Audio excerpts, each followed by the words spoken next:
that, then why do you need to be saved? Why are people lost? This is what Paul is dealing with in Romans chapter 3. If you look with me in Romans chapter 3, he is struggling all through the book of Romans with the issue of his people, the Jewish people. As a matter of fact, years ago I was studying Romans and I got a paperback copy of the book of Romans, and I went through with a highlighter. And I began to highlight all the text. I said, as I read a text, I said, this text was spoken to the Jews. And then the next paragraph, it would obvious be that it was spoken to the Gentiles. And when you go through Romans, you can just about do that with every paragraph. This paragraph, he directed to Jewish Christians. This paragraph, he directed to Gentile Christians. The reason is, this was the first fault line in Christianity.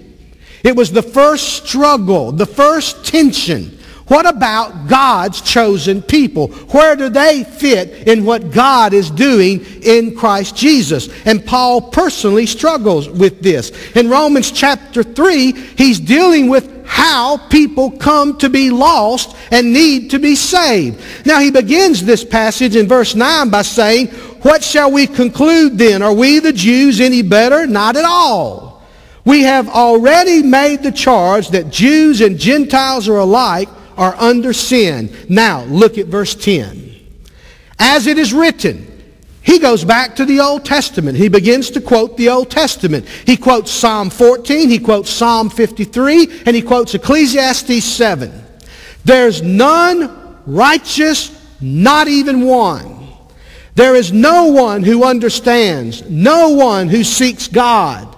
All have turned away. They have together become worthless. There is no one who does good, not even one.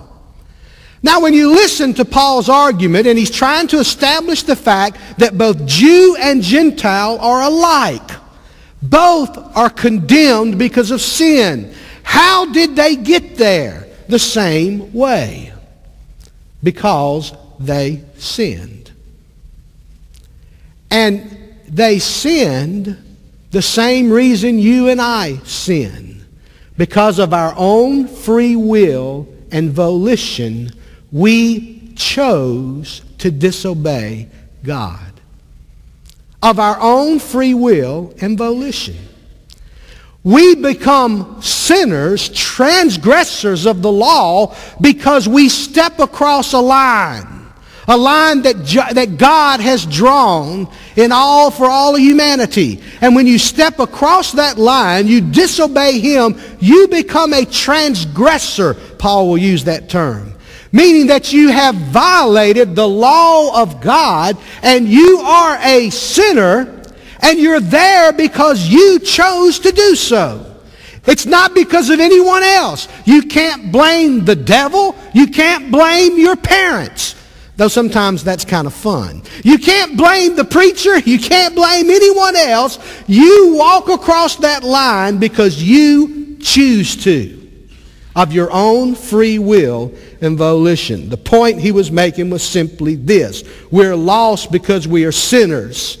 And we are sinners because of our own free will and volition.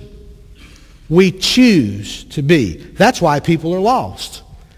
It's not that God decided this group over here is going to be lost, but this group over here is going to be saved.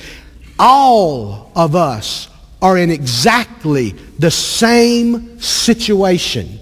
We are all in exactly the same predicament. We're all lost because we have all chosen to sin of our own free will. And then in the 23rd verse of chapter 3, Paul will say, "For all have sinned and fallen short of the glory of God." Meaning Jew and Gentile, all have sinned. Nobody in this room or no one in this city has been predestined to be lost while others are predestined to be saved. I do not believe that. I do not believe the Bible teaches this. But I do believe this. All have sinned and fallen short of the glory of God. All.